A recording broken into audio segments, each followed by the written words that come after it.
The front mean, menacing look of the Alfa Romeo Giulietta 1750 Quadrifoglio Verdi, the QV for short, and that means it is the top of the range sports model, and retailing at a price of 448,990 Rand for this particular version. You can see the special wheels and of course the bright red upgraded uprated brake calipers on it. The 1750 turboed engine puts out 177 kilowatts and 340 newton meters of torque.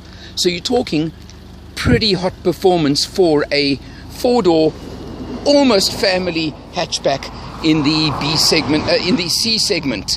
So competing very head-on with, of course, cars like the Golf GTI and the Ford Focus ST.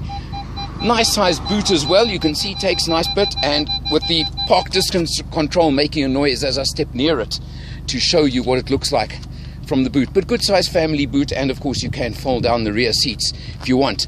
We've taken a drive in the car today, and you can see out at Hartbeespoort, and that's the dam down over there, and just a lovely road. And of course one of the reasons for coming out this way is there's a really nice bit of twisty roads out on the way here, and it's a good place to test a car like an Alfa for the performance and handling and little bit of fun it's got. Just generally quite a mean, aggressive look to the car, and that is of course a very big part of it. Daytime running lights, which are becoming standard these days, but nice on this car as well. Let's take a look what it looks like on the inside.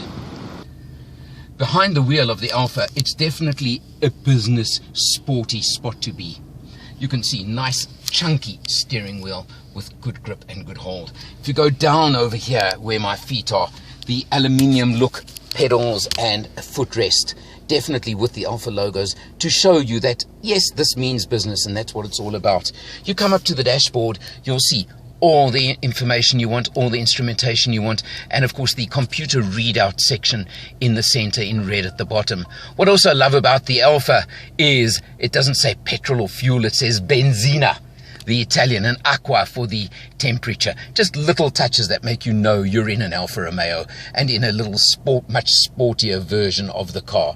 If you go across to the center console, a point that maybe is a little bit disappointing to me, and that is I think the center screen, the infotainment screen, needs a little bit of upgrading to a much bigger touch screen. And where's the navigation, for example, on a car like this in this price range? You've got very nice controls and lighting, etc. up above you over here. You can see everything's got that sporty touch to it, which is what I like. Again, coming back down, you've got the dual zone climate control, full climate control in this car, being the top of the range model. And then your 6-speed automatic gearbox over here, which does have flappy paddles on the steering wheel, and they do work. I've tested them out a few times. Down on the left, up on the right, simple as that, and you can definitely make good use of them. But this is possibly the trick of the Alfa, this little switch over here, what Alfa call their DNA switch, and it is a multi-mode transmission essentially.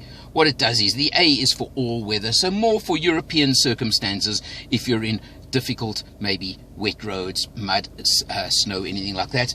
N is normal, and of course D is dynamic, and I can assure you it definitely alters the gearing, alters the ratios on this car, and makes your performance a lot more urgent. There is actually, I've discovered, a launch control function on this car as a standard.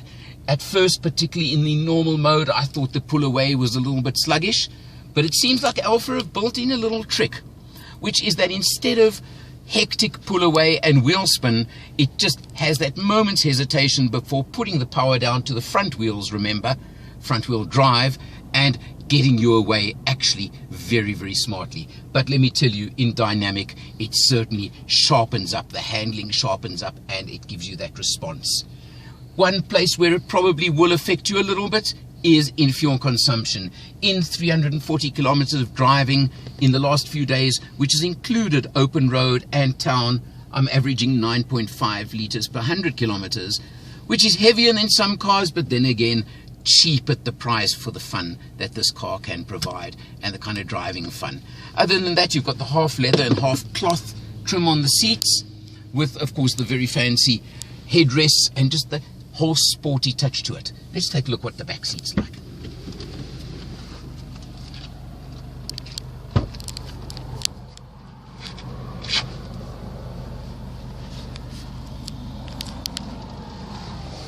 Getting into the back seat of the Alfa Giulietta, I have slightly mixed feelings on it. Headroom, adequate but not great. I just make the clearance with my hat on. Legroom, more than adequate.